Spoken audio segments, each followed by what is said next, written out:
राज्यातल्या प्रमुख 45 शहरांमध्ये दुचाकी स्वारांसह पाठीमागे बसणाऱ्या सहप्रवाशाला सुद्धा हेल्मेट बंधनकारक करण्यात आलंय।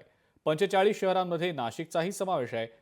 नाशिकच्या द्वारका सर्कलवरनं याचाच आढावा आमचे प्रतिनिधी महेश महाले यांनी घेतला। आपण पाहूया।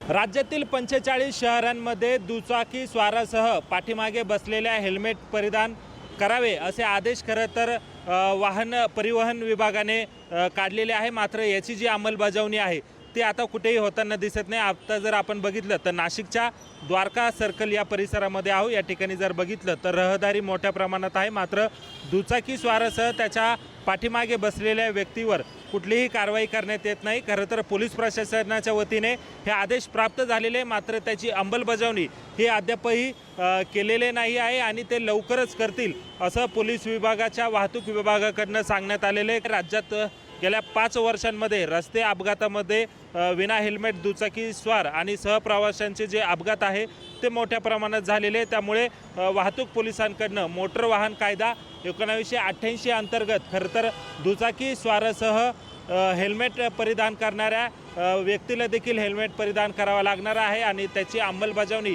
ही आता जरी नाशिक शहरामध्ये झालेली नसली तरी ती लवकरच करण्यात येणार असल्याचं वाहतूक विभागाकडून स्पष्ट करण्यात आलेले। त्याच्यामुळे आता त्याची अंमलबजावणी नेमकी कशा पद्धतीने आणि किती दिवसांनी होते हे पाहणं महत्त्वाचं ठरणार आहे। महेश महाले, लोकशाही मराठी, नाशिक।